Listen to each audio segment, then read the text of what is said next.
Hello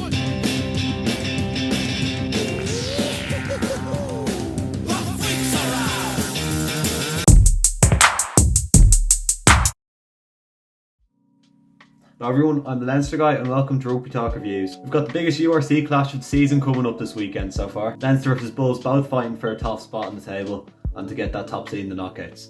It's also a Champions Cup warm-up game with both teams playing in the knockout stage and looking to get some game time for their players before the big stage. Now the last game between the two saw a Leinster academy side get embarrassed down South Africa. It's one of the few times we've seen 60 plus points been put on Leinster in history. But the conditions for that game are very different. Leinster had already got top seed in the URC, they weren't playing for anything, whereas the Bulls were aiming to get higher up on the table, and they were to do so, they were going to easily be a B Leinster side. The last time we saw both first teams play was in the URC semi-final back in 2022, where we saw the Bulls beat Leinster at home by a single point.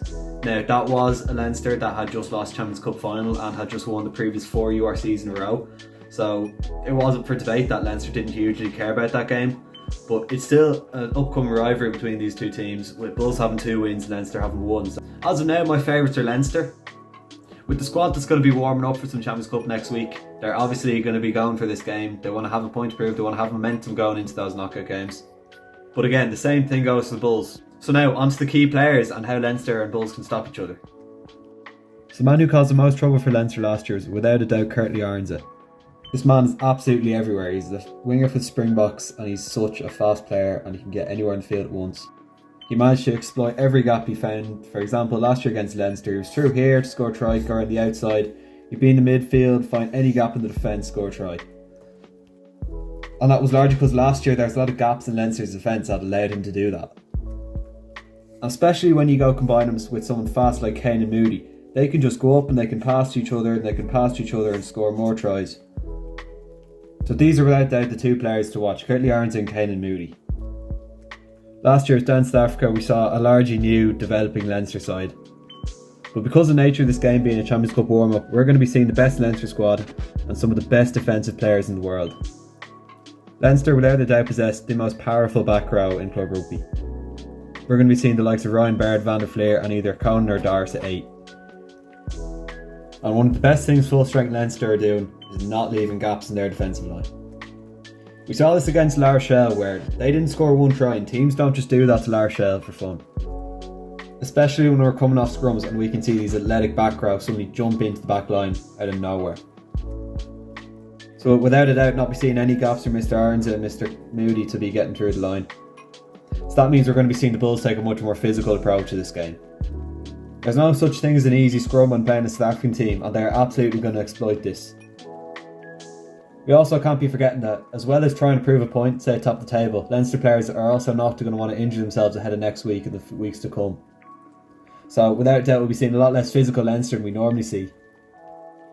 But arguably a much more physical Bulls that are trying to prove a point. But again, because there are such high stake games next week and it's a travelling team for the Bulls, we may not even be seeing these stars. In which case we should see a fairly easy victory for Leinster if it's going to come down to squad depth like this.